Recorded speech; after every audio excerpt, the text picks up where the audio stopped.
에베소서 19번째 시간 지혜롭게 행하라 라는 제목으로 하나님 말씀 나누겠습니다. TV를 보다가 연예인들이 사주를 보는 내용을 보았습니다. 출연한 연예인들이 지금 자신이 방송하고 있다는 것을 잊을 정도로 사주 보는 것에 아주 깊은 관심을 가지고 보는 것이었습니다. 내 사주가 올해 어떤가? 나는 올해 어떻게 살아야 하는가? 힘들고 어려운 이 코로나 시대에 어떻게 사는 게 지혜인가? 거기에 관심이 많았던 것입니다. 사람들이 어떻게 살아야 하는지에 대해 궁금해합니다. 특별히 지금과 같이 새해가 되면 더욱 그런 것 같습니다. 대통령 선거를 앞두고 무속인 논란이 생겼습니다. 모 후보가 무속인을 만나다, 샤머니즘에 의존한다. 또 반대로 모 후보의 당도 옛날에 무속인에게 임명장을 주었다 등등 그런 이야기들이 선거, 대선 기간에 나오고 있습니다. 그것이 맞는지 안 맞는지는 모르겠습니다. 그리고 그것을 말하는 것도 이 자리에 저는 어울리지 않는다고 생각합니다. 이 자리는 정치, 보수, 진보가 아니라 하나님 말씀 전하는 자리 아닙니까? 우리 하나님이 보수의 하나님입니까? 진보의 하나님입니까? 그렇게 말하는 순간 하나님을 우리 틀 안에 가두는 거게 되죠. 그래서 그건 말하고 싶지 않은데 중요한 것은 그만큼 사람들이 어떻게 살아야 하는지 그리고 어떻게 해야 성공하는지 또 대통령에 당선되는지에 관심이 많은 것은 사실인 것 같습니다.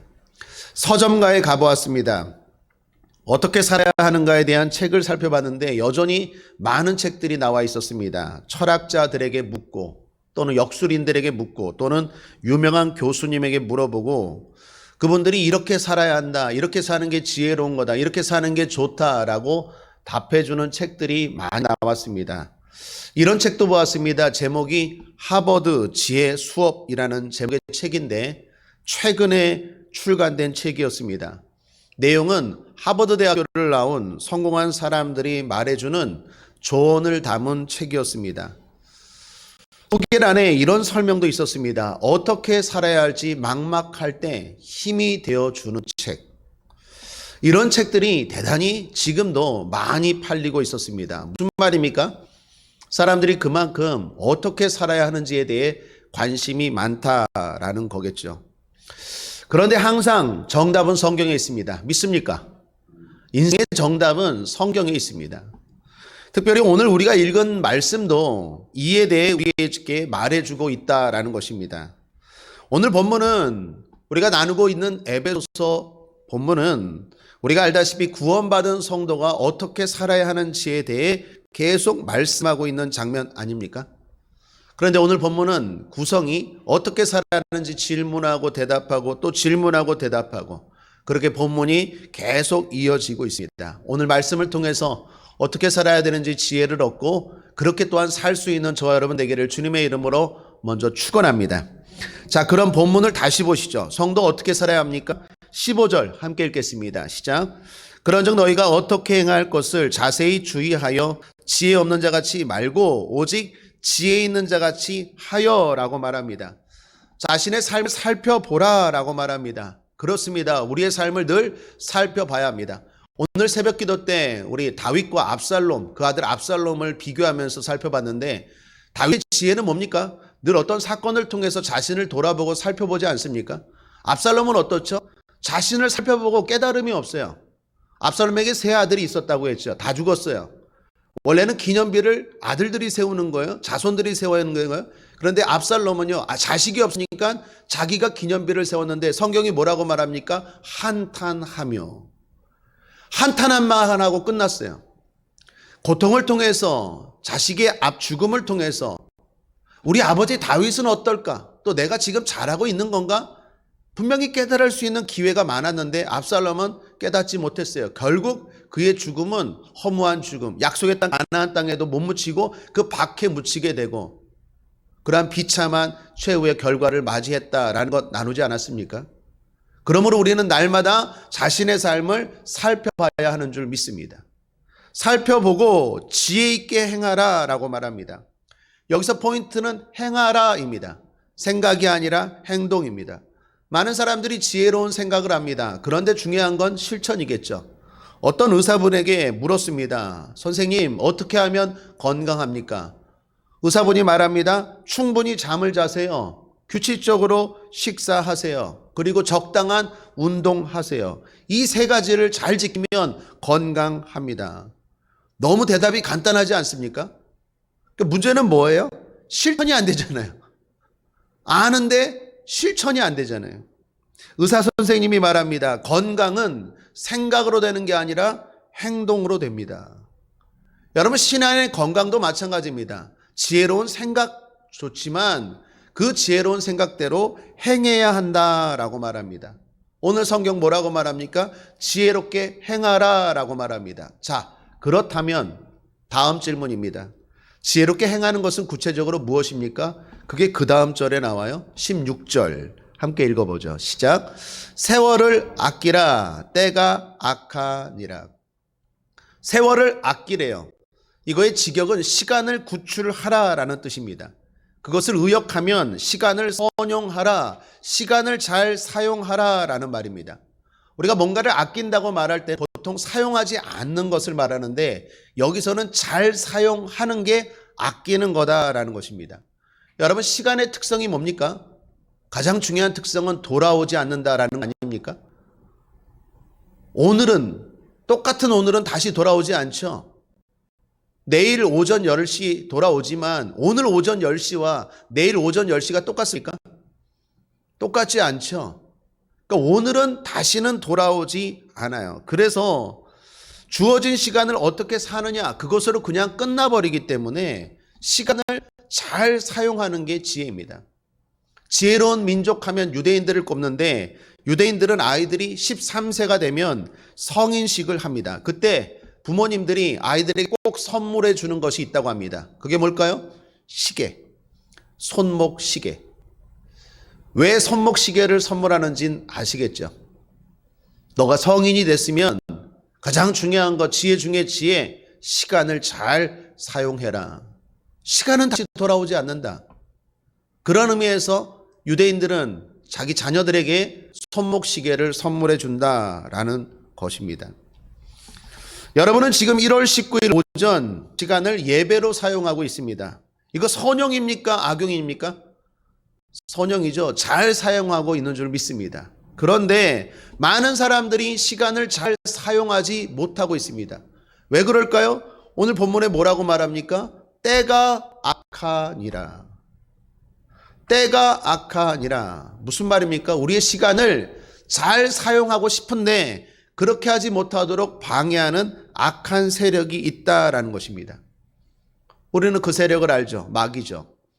우리 안에 정욕, 우리 안에 쉬고 놀고 게으르고 정욕대로 살고자 하는 것을 유혹하고 부추기는 마귀가 있죠.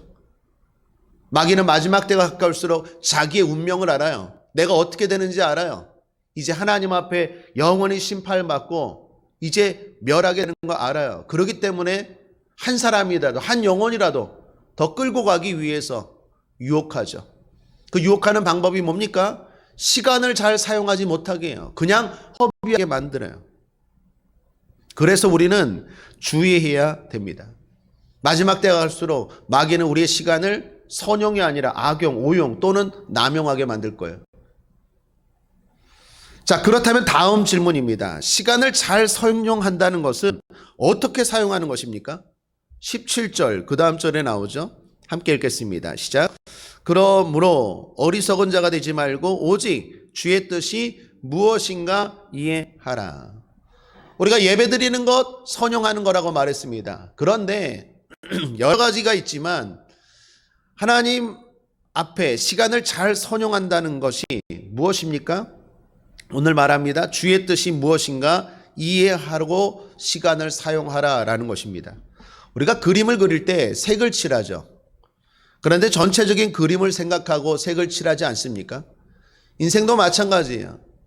지혜롭게 시간을 사용하는 것은 인생의 전체 그림 중에서 오늘 내가 어떻게 살아야 되는지를 생각하고 그리고 살아가는 것, 그게 중요하다라는 것입니다.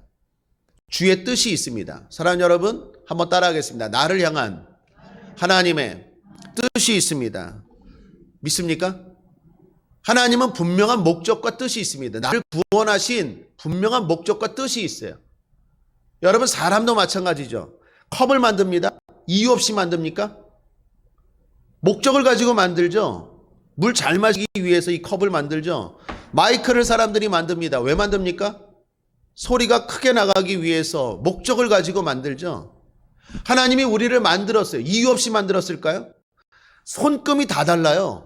희한하지 않아요? 이 작은 손 안에 있는 이 손금이요, 전 세계 70억 인구가 똑같은 사람이 하나도 없대잖아요. 이렇게 사람을 한 사람 한 사람을 만들 때 무슨 복사기로 인쇄하듯이 무슨 물건을 찍어내듯이 팡팡팡팡 찍어내는 게 아니라 심지어 쌍둥이도 달라요. 그럴 정도로 한 사람 한 사람 독특하게 만든 게 이유 없이 의미 없이 만들었을까요? 우리를 이 땅에 보냈을까요? 우리도 뭐 하나 만들 때 목적을 가지고 이유를 가지고 만드는데 하나님이 우리를 구원하셨다? 이유 없이 구원하고 이유 없이 만들지 않았습니다. 우리를 향한 분명한 목적이 있습니다. 뜻이 있습니다. 그것을 알고 살아가는 게 바로 우리에게는 비전이 되겠죠. 그 뜻 안에서 오늘 내가 어떻게 살아야 되는지를 생각하라라는 것입니다. 그것이 시간을 잘 사용하는 거래요. 자, 그렇다면 다음 질문입니다. 나를 향한 주의 뜻을 어떻게 할 수 있죠? 그리고 그 뜻대로 어떻게 살 수 있죠? 그게 다음 절에 나와요. 18절 함께 읽겠습니다. 시작. 술 취하지 말라. 이는 방탕한 것이니 오직 성령의 충만을 받으라.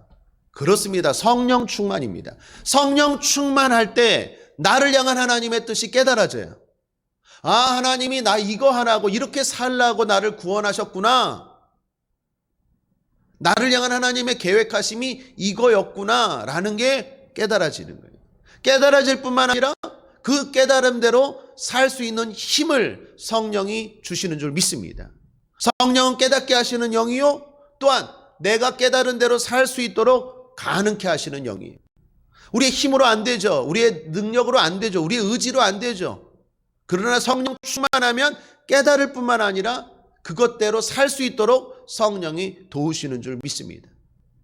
그러므로 성령 충만이 중요하다라는 것입니다. 그런데 반대로 이 성령님을 의지하지 않고 도움을 받지 않으면 시간을 낭비할 수밖에 없어요. 그런 사람들은 어떻게 살아갑니까? 그때그때 일어나는 일에 쫓겨 살아가요.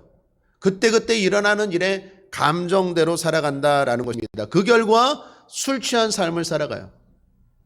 여러분, 세상 사람들 보십시오. 성령이 없는 사람들, 거룩한 영, 하나님의 영이 없는 사람들, 악한 영, 마귀가 지배하는 사람들 보면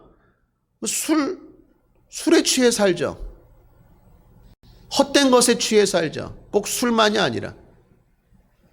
술 먹는 사람들 얘기 보면 왜 먹냐 그러면 일하느라 술 먹고, 힘들어서 술 먹고, 기뻐서 술 먹고, 즐거워서 술 먹고, 또 요즘에는 코로나로 술 먹고.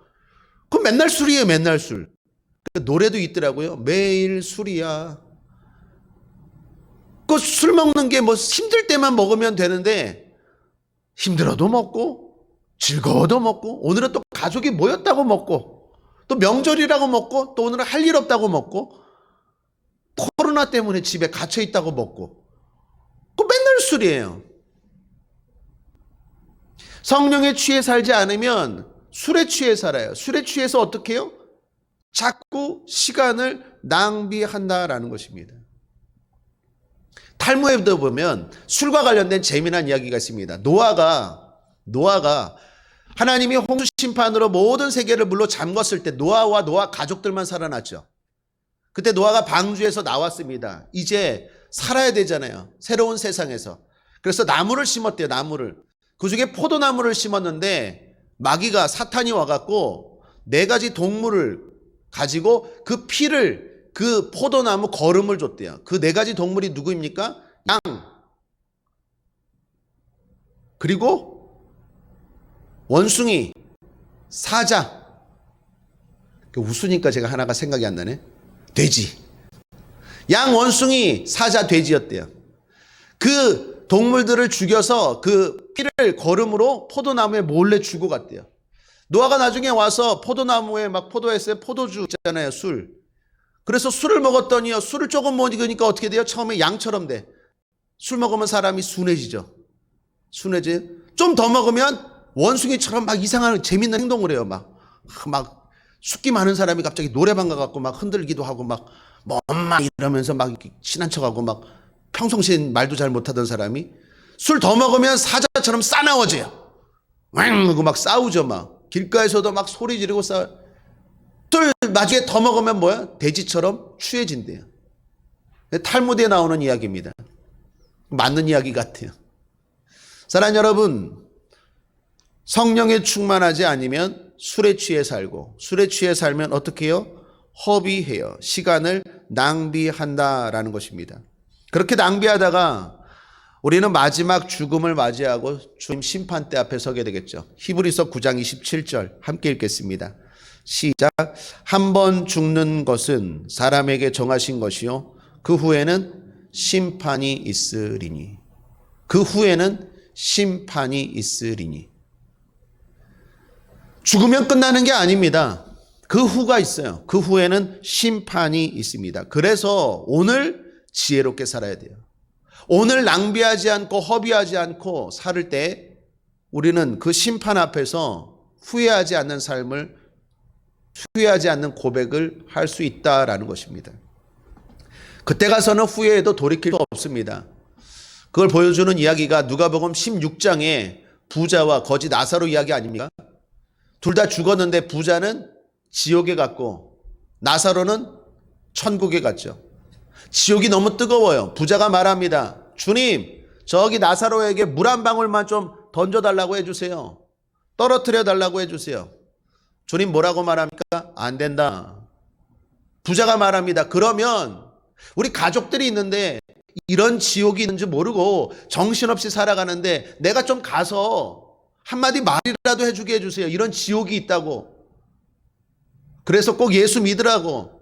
그랬더니 주님 뭐라고 말합니까? 안 된다. 여러분, 지옥의 특징이 뭡니까? 안 돼요. 다시 돌이킬 수가 없어요. 그때 가서는. 후회해도 안 돼요. 다시 주어질 수 있는 시간이 아니에요. 그래서 오늘을 잘 살아야 돼요. 허비하지 않고. 어떻게? 성령 충만입니다. 그래서 성령 충만이 중요해요. 이런 지옥이 있어요. 다시 돌이킬 수 없는 지옥이 있습니다. 선택도 결정도 안 돼요. 그때는 오직 지금만 가능합니다. 그런데 이게 잘 믿어집니까? 안 믿어져요. 그래서 세상 사람들 말하죠. 그때가 봐야 알지. 그때가 봐야 알지. 여러분, 그런 이야기 많이 못 들었습니까? 야, 지옥이 있어. 천국이 있어. 예수 믿어야 돼. 우리는 믿어지는데 그 사람들 뭐라고 말합니까? 네가 가봤어? 그때 가봐야 알지. 또 믿는 사람들도 어쩔 때는 그런 생각이에요. 진짜 천국이 있나? 여러분, 왜 이런 일들이 벌어집니까? 다시 말합니다. 성령 충만. 성령 충만하지 않으면 아무리 목사여도 성령 충만하지 아니하면 때로 의심이 들어요. 진짜 천국이 있을까? 진짜 죽음 이후에 지옥이 있을까? 이렇게 돼요. 그때 가봐야 아는 거 아니야? 이렇게 돼요. 우리는 미국을 안 가봐도 미국이 있는 거 알죠? 우리는 브라질 안 가봐도 브라질이 있는 거 알죠? 천국도 마찬가지. 그런데 성령 충만하지 아니하면 이게 의심이 된다니까요. 이게 믿어지질 않아요. 그래서 성령 충만이 중요해요. 성령 충만하면 이 시간은 다시 돌아오지 않는구나. 프레젠트, 현재는 오늘 하나님이 나에게 주신 선물이구나. 두 번 다시 돌아오지 않는 이 시간, 낭비하고 허비할 시간이 없구나. 정신 차려야지. 악한 마귀야, 나를 유혹하는 귀신아, 예수 이름으로 명하노니 떠나갈지어다. 물러갈지어다. 허비할 시간 없다. 낭비할 시간 없다. 내가 쓸데없는 것 때문에 내 마음과 내 귀한 시간을 허비하고 낭비할 시간 없다. 한 시간이라도 더 기도하고, 한 시간은 더 말씀대로 살고, 한 시간이라도 시간이 있으면 전도하고, 하나님 기뻐하는 일하고, 마지막 하나님 심판대 앞에 섰을 때 자랑스러운 일 해야지 라는 생각하게 돼요. 그러나 성령 충만하지 아니하면 그냥 흘러가 버려요. 그냥 이 친구에게 시간 빼앗기고, 그냥 저 사람에게 시간 빼앗기고, 그냥 그때 그냥 일어나는 일, 일어나는 사건, 일어나는 것에 마음을 빼앗긴다라는 것입니다. 그래서 지혜가 필요합니다. 시편에 보면요, 시편 150편 가운데 모세가 지은 시편이 딱 하나 나오는데 그게 시편 90편, 91편입니다. 거기에 보면 모세가 이런 말을 해요. 하나님의 사람, 하나님의 종 아닙니까 모세? 시편 90편 10절에 이렇게 기도합니다. 이렇게 말합니다. 우리의 연수가 70이요 강건하면 80이라도 그 연수의 자랑은 수고와 슬픔뿐이요 신속히 가니 우리가 날아가나이다. 모세가 자기 인생을 돌아보니까 인생이요 날아가는 것 같아요. 너무 빨라요. 여러분 그렇지 않습니까? 그 다음에 모세가 이렇게 고백합니다. 시편 90편 12절 그 다음 절에 우리에게 우리 날 계수함을 가르치사 지혜의 마음을 얻게 하소서. 모세가 기도하는 거예요. 모세가 보니까 인생이 그냥 날아가요. 엊그저께 2000년도가 된 것 같은데 벌써 2000년도 하고도 22년이 흘렀어요. 새 시대가 왔다라고 해놓고 그런가 보다 했는데 벌써 2022년도가 흘렀어요. 시간이 날아간대요. 그 모세가 말하는 거예요. 하나님 앞에 우리에게 우리 날 계수함을 가르치사 지혜의 마음을 얻게 하소서. 여기 지혜의 마음이 뭡니까? 오늘 신약 성경으로 말하면 성령 충만이겠죠. 성령 충만할 때 지혜가 생겨요. 이 시간 날아가는 시간 허비하지 말아야겠구나. 어떻게 살아가는 것이 지혜롭고 그리고 복되게 살아가는 건지 깨닫게 된다라는 것입니다. 성령 충만함으로 술 취함을 이길 수 있게 되길 바랍니다. 우리의 시간들을 허비하게 하는 술을 비롯해서 수많은 우리를 취하게 만드는 것들, 거기에서 우리의 시간을 빼앗기지 않고 지혜롭게 살아가기를 주님의 이름으로 축복합니다. 자, 지금까지의 말씀을 정리해보죠. 성도는 어떻게 살아야 합니까? 질문했어요. 답은 지혜롭게 살아야 한다라고 했어요. 그러면 지혜롭게 살아야 한다는 것은 세월을 아끼고 시간을 선용하는 거다라고 했어요. 그것은 나를 향한 주의 뜻을 이해하고 오늘을 사는 거다라고 했어요. 그것은 성령 충만함으로 가능하다라고 했어요. 성령 충만하게 될 때 방탕하지 않는데, 방탕은 낭비라는 뜻입니다. 낭비하지 않고 시간을 낭비하지 않고 그렇게 살 수 있다라고 했어요. 자, 이해되십니까? 그러므로 핵심은 뭐예요? 성령 충만이에요. 교회에서 그렇게 성령 충만을 강조하는 이유가 여기에 있어요. 제 설교, 무슨 설교를 하던, 제가 직접적으로 말하던 간접적으로 말하던 항상 성령 충만이 담겨 있음을 아시길 바랍니다. 우리는 늘 성령 충만해야 돼요. 시마다 때마다 분마다 초마다 제가 늘 강조하듯이 성령 충만이 핵심입니다. 성령 충만해야 말씀도 깨달아지고, 성령 충만해야 내가 어떻게 살아야 되는지도 알고, 성령 충만해야 그렇게 살 수 있는 힘도 생겨요. 여러분 중요한 건 성령 충만은요 무슨 황홀경 같은 게 아니에요. 성령 충만하게 되면 꼭 입신 같은 것만 생각하는데 그런 게 아니에요. 성령 충만을 하면 더 또렷해집니다. 더 생각이 명확해져요. 성령 충만하지 아니하면 내가 뭘 어떻게 해야 되지 막 방황해요. 생각이 많아요. 생각만 많고 실행이 안 돼요. 마치 흔들의자에 앉아있는 것처럼 계속 흔들흔들 전진이 안 돼요. 마치 기아차 중립을 놓고 악셀에다 밟는 것처럼 소리만 요란해요. 인생이 전진이 안 돼요. 근데 성령 충만하면 내가 오늘 어떻게 살아야 되는지 분명하고 또렷하고 명확히 알고 그것대로 살고 후회하지 않아요. 그 성령 충만하는 것은 우리의 생각을 더욱더 명확하게 하고 우리의 삶을 더욱더 확고하게 하는 힘이다라는 것입니다. 자, 그러면 오늘 결론이네. 성령 충만한 사람에게서 나타나는 특징이 있어요. 그게 뭡니까? 오늘 성경은 여러 가지가 있지만 세 가지를 오늘 에베소서는 말합니다. 그 세 가지 나누죠. 첫 번째, 성령 충만하여 지혜롭게 사는 사람은 서로 은혜를 나눕니다. 19절 상반절을 보십시오. 시와 찬미와 신령한 노래들로 서로 화답하며. 여기 세 가지가 나오는데 시, 찬미, 신령한 노래입니다. 시라는 단어는 구약의 시편을 말합니다. 쌈 있죠, 쌈이라고 말하는 구약의 시편. 그러니까 악기를 가지고 하나님께 찬송을 드리는 것, 시편을 말해요. 찬미는 오늘날로 말하면 힘, 영어로 힘, 찬송가의 어원이 되는 말이에요. 찬송가예요. 이거는 재미난 게 이방 종교에서 이방 신들을 높일 때 하는 노래, 그것도 힘이에요, 힘. 근데 우리 찬송가가 그렇지 않습니까? 찬송가가 사실은 원래 곡은 세상적인 곡이지만 그 내용이 하나님을 높이는 것이 찬송가 아니에요? 처음에 찬송가 들어왔을 때, 지금도 그렇지만.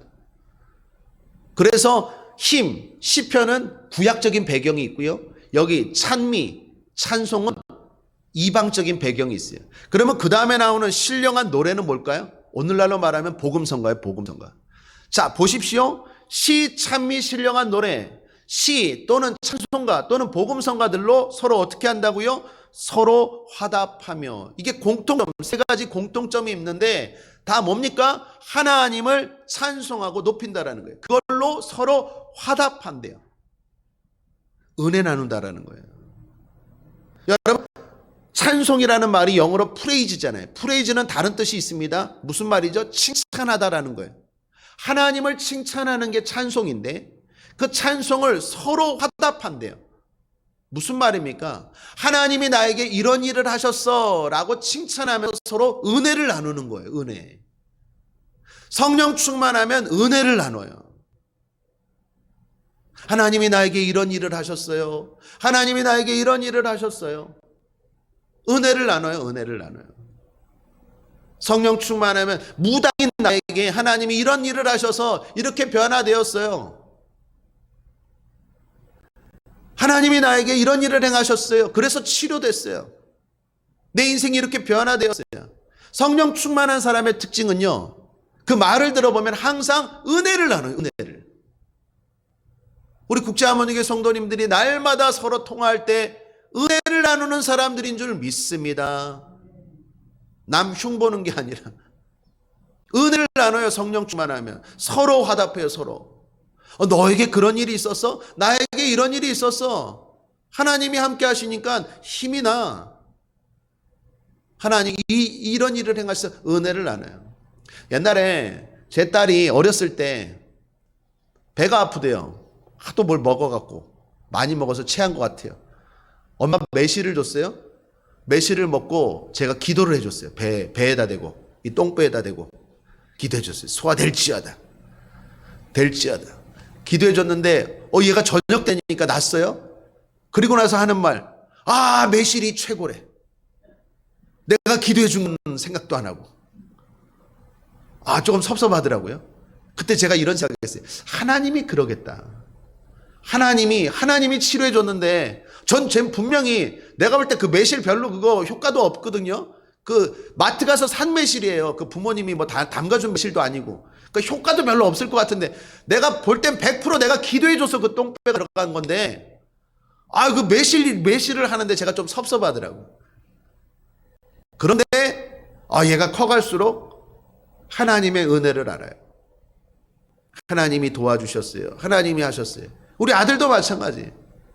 여러분, 성령 충만하면요, 똑같은 일이지만 하나님이 하셨음을 깨닫게 돼요. 그리고 그걸 나눠요. 내가 무슨 약을 먹어서 요즘 이렇게 건강해, 내가 뭘 이렇게 해서 이렇게 건강해가 아니라 하나님이 오늘도 나에게 이렇게 건강을 주셨어. 하나님이 오늘도 나에게 힘을 주셨어. 성령 충만한 사람들은 시, 찬송, 복음성가 어떤 식으로든 은혜를 나눠요. 두 번째, 19절 하반절입니다. 너희의 마음으로 주께 노래하며 찬송하며. 여기 핵심은 뭘까요? 마음이에요. 성령 충만하면요, 마음으로 찬송해요. 마음으로 신앙생활해요. 여러분, 지난 주일 설교 제목 기억나십니까? 마음으로 보면 예수님이 보입니다. 바리새인들의 문제, 서기관들의 문제가 무엇이었습니까? 마음 없는 신앙생활 하니까 예수님이 오셨는데도 몰라봐요. 그렇게 성경을 잘 안다는 사람이 그 성경의 주인공인 예수님이 오셨는데도 몰라봐요. 여러분, 오늘날로 적용하면 아무리 우리가 20년, 30년 신앙생활하고 무슨 제자훈련을 받고 무슨 성경을 10번 통독했을지라도 마음으로 신앙생활하지 아니하면 주님이 이곳에 있어도 몰라본다니까요. 그래서 제가 늘 인사하잖아요. 오늘 주님이 이 자리에 함께 하십니다. 믿습니까? 보입니까? 아멘. 마음으로 신앙생활하는 게 중요해요. 왜요? 우리 주님은 살아계신 주님이기 때문에. 마음이 중요합니다. 제 인생 가운데 1998년도는 인생의 변곡점이에요. 대단히 중요한 해예요. 왜 중요한 해일까요? 제가 그때 성령 세례 받았거든요. 오살리 기도원에서 성령 세례 받았어요. 98년도 이전과 98년도 이후를 생각하면 분명한 차이 하나만 꼽으라면 마음의 마음. 98년도 이전에도 교회를 다녔어요. 그런데 그때는 그냥 마음 없이 다녔어요. 마음 없이. 마음 없이 찬양하고 마음 없이 봉사하고 그냥 98년도 이후에는 마음이 담겼어요. 왜 그럴까요? 성령 충만하니까. 오늘 말씀도 마찬가지입니다. 너희의 마음으로 주께 노래하며 찬송하며. 성령 충만하면 내 신앙에 마음이 담겨요. 왜요? 주님이 이 자리에 계신 게 믿어져요. 내 기도가 주님이 응답하신다는 게 믿어져요. 내 찬송과 내 예배와 내 작은 예물을 주님이 받으신다는 게 믿어진다니까요. 그러니까 마음 없이 행동할 수가 없어요. 종교가 아니라 진리가 되는 거예요. 종교가 아니라 생명이 되는 거예요. 예수 믿는 게 성령 충만함으로 마음으로 신앙생활하는 저와 여러분 되길 바랍니다. 그게 지혜롭게 사는 거예요. 마지막 세 번째, 범사에 감사하는 태도가 됩니다. 20절입니다. 범사에 우리 주 예수 그리스도의 이름으로 항상 아버지 하나님께 감사하며 라고 말하죠. 동일한 상황, 동일한 조건에서도 감사를 찾게 됩니다. 여러분, 마귀가 우리를 공격하는 무기들이 많습니다. 시기심, 고집, 욕심, 보복심, 미움, 교만, 혈기, 열등의식, 이런 등등등 마귀가 우리를 공격하는 여러 무기가 있어요. 마귀는 절대로 하나님의 자녀를 건드릴 수는 없어요. 손끝 하나, 머리털 끝 하나 건드릴 수 없어요. 그런데 마귀가 공격하는 대표적인 게 뭡니까? 마음과 생각이. 미움을 심어줘요. 분노를 심어줘요. 열등의식을 심어줘요. 그래서 우리로 하여금 자꾸 스스로 자멸하게 만들어요. 낙심하게 되고 절망하게 만들어요. 근데 마귀의 이런 무기들이 무기력한 사람이 있어요. 공격이 안 되는 사람. 어떤 사람일까요? 감사하는 사람은 이게 먹히질 않아요. 감사하는 사람은요, 마귀가 제일 공격하기가 힘든 사람이에요. 성령 충만하면 감사하게 돼요. 역으로 내가 감사하고 있다, 성령 충만하다는 증거예요. 성령 충만하면 감사하고 마귀는 그 사람 건드리기가 힘들어요. 여러분, 대표적인 사건 욥기의 욥이 그렇지 않습니까? 욥기에 보면 사탄이 욥을 여러 가지로 시험하고 공격하죠. 근데 사탄이 언제 떠나갑니까? 욥이 그런 공격에도 감사할 때. 욥기 1장 21절 22절 우리 함께 읽겠습니다. 시작. 가로되 내가 모태에서 적신이 나왔사온즉 또한 적신이 그리로 돌아가올지라. 주신 자도 여호와시요 취하신 자도 여호와시오니 여호와의 이름이 찬송을 받으실지니이다 하고 이 모든 일에 욥이 범죄하지 아니하고 하나님을 향하여 어리석게 원망하지 아니하니라. 주신 자도 여호와시요 취하신 자도 여호와시다. 그리고 욥이 어리석게 입술로 원망하지 않고 그저 감사했다라는 거예요. 그랬더니 마귀가 어떻게 해요? 떠나갔어요. 얘 안 되는구나. 얘 못 이기겠다. 떠나가는 거예요.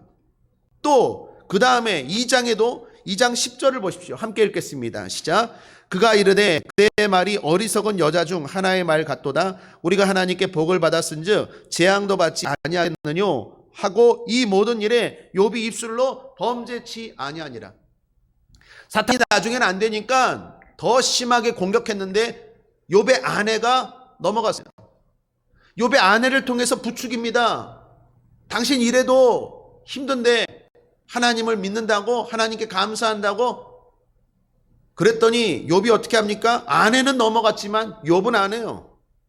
어리석은 여자다고, 당신 어리석은 여자라고. 그러면서 욥은 하나님 앞에 입술로 범죄치 않았대요. 무슨 말입니까? 원망하지 않았어요. 불평하지 않았어요. 감사했다는 거예요. 사탄은 감사하는 입술에는 역사하지 못해요. 반대로 불평하고 원망하는 입술에는 사탄이 날마다 찾아옵니다. 알면서도 이게 안 되죠. 어떻게 해요? 성령 충만이에요. 성령 충만하면 똑같은 상황이고 똑같은 조건인데 감사가 보인다니까요. 감사가 느껴진다니까요. 감사로 해석된다니까요. 그래서 성령 충만이 중요합니다. 우리 국제아모님 모든 성도님들 성령 충만합시다. 사실 수요 예배 드리는 것도 마찬가지입니다. 왜 주일날 예배 드렸는데 왜 또 수요일날 예배 드립니까? 왜 또 철야 예배 드립니까? 왜 날마다 새벽 기도합니까? 왜 날마다 성령 충만 기도해야 합니까? 왜 날마다 성경 읽습니까? 답은 하나예요. 성령 충만이. 성령 충만하지 아니하면 또 금방 까먹어요. 금방 또 마귀가 역사해요. 그래서 지혜롭게 행하는 것이 아니라 어리석게 우리의 귀한 시간을 허비하게 만들어요. 낭비하게 만들어요. 성령 충만함으로 지혜롭게 살아가는 저와 여러분 되기를 주님의 이름으로 축원합니다. 말씀을 정리합니다. 어떻게 살아야 합니까? 라는 제목으로 하나님 말씀 나누었습니다. 많은 사람들이 이 질문에 혼란스러워하고 인생을 허비하고 방황합니다. 그래서 여기를 기웃기고 저기에 귀 기울입니다. 그러나 성도는 그러지 말아야겠죠. 우리는 성령 충만해야 될 줄 믿습니다. 성령 충만하면 하나님이 주신 은혜를 알게 됩니다. 그리고 나누게 됩니다. 성령 충만하면 마음으로 신앙생활합니다. 성령 충만하면 하나님이 주신 현실에서 감사를 찾습니다. 결국 하나님입니다. 사랑하는 여러분, 어떻게 살아야 됩니까? 2022년도 새해 어떻게 살아야 됩니까? 성령 충만입니다. 하나님입니다. 하나님을 의지하고 하나님을 생각하고, 물론 책도 읽으십시오. 물론 여러 사람들의 조언도 받으십시오. 그러나 답은 하나님입니다. 하나님을 생각하고 하나님을 의지하며 살아가는 성령 충만한 삶이 이 귀한 시간을 허비하지 않고 후회 없이 지혜롭게 살아가는 비결인 줄 믿습니다. 기도하겠습니다. 좋으신 하나님 아버지 감사합니다. 더욱더 주님 의지하고 성령 충만함으로 지혜롭게 살아가는 우리가 될 수 있도록 인도하여 주옵소서. 아버지, 어렵고 혼란스럽고 아버지 하나님 답답할 때마다 더욱더 하나님을 생각하고 하나님을 의지하는 것이 비결인 줄 믿습니다. 우리 모두 성령 충만함으로 그렇게 살아갈 수 있도록 인도하여 주시옵소서. 감사드리며 예수님의 이름으로 축복하고 기도했습니다. 아멘.